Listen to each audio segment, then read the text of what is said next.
On termine cette édition avec David Lacomblède, le président de la Villa Numéris. Bonjour David. Bonjour. Et on va faire un point ensemble sur l'AI Act, parce que l'intelligence artificielle, oui, mais il faut quand même la réglementer.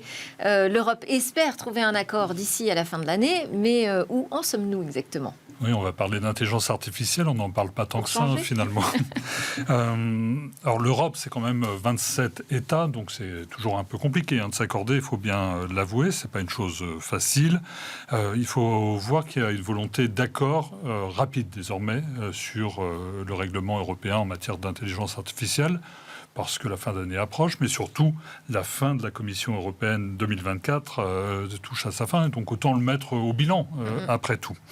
Alors, l'organisation de l'Europe est complexe, je vous le rappelle, 3 institutions, le Conseil européen, c'est la réunion des chefs d'État, des chefs de gouvernement et par délégation des ministres, le Parlement européen qui votera la loi, c'est le législatif, et la Commission européenne, qui est l'exécutif, en quelque sorte, qui porte les travaux avec une volonté d'harmonisation, d'arriver à des consensus, parce que, tant qu'à faire se peut, autant faire voter cette loi, et surtout l'appliquer ensuite.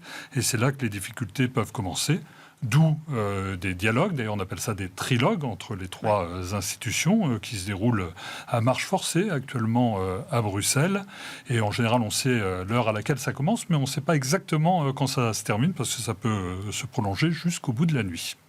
Alors, c'est quand même un texte qui a été initié en 2020. Ouais.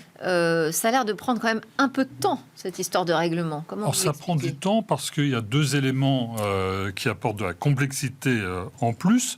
Le sujet est nouveau, même si le concept de l'intelligence artificielle est ancien, le législateur n'avait jamais eu à traiter un tel sujet.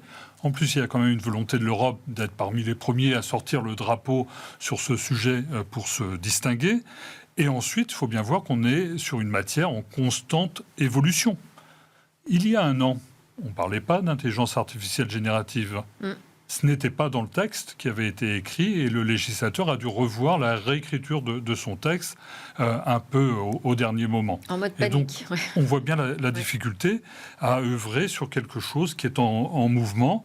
Et il ne faut pas oublier en plus qu'on est quand même sur une doxa européenne qui vise à protéger ses consommateurs en s'assurant de la concurrence. Mais la régulation, ce n'est pas un principe par défaut de réglementer pour tenter d'empêcher des entreprises étrangères, principalement américaines, d'être les leaders hier de la tech et demain de l'intelligence artificielle. Alors, qu'est-ce qui coince et où sont les points de convergence ? Alors, les points de convergence sont nombreux. Il y a une approche européenne qui se porte sur les risques, protection, risque, qui vont de nul à limité, puis élevé ou inacceptable. On aurait peut-être pu gagner à aussi montrer les opportunités que cela pouvait revêtir en matière humaine, démocratique ou économique. D'ailleurs, il faut bien voir que la France se distingue. C'est Bruno Le Maire, le ministre de l'économie, qui était en partance pour Londres il y a quelques jours et le sommet sur l'intelligence artificielle. Le Royaume-Uni n'est plus en Europe, mais ce n'est pas une raison pour eux de renoncer au fait d'être un des leaders. Et le ministre de l'économie rappelait que l'Union européenne doit innover avant de réguler. D'ailleurs, il s'est tiré quelques foudres à ce sujet. Ça me semble être la bonne approche, parce que si vous mettez des barrières sur un marché en mouvement, déjà vous interdisez des choses, certes, aujourd'hui, mais ce que vous n'interdisez pas est autorisé par nature, et comme vous ne connaissez pas ce qui va advenir, c'est une première difficulté.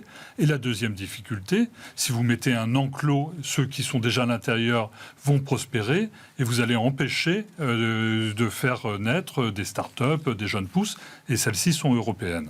C'était David Lacomblède de la Villa Numéris, et puis c'était Smart Tech, votre émission qui ne parle pas que d'intelligence artificielle, mais qui s'intéresse quand même beaucoup en ce moment au sujet. À très vite.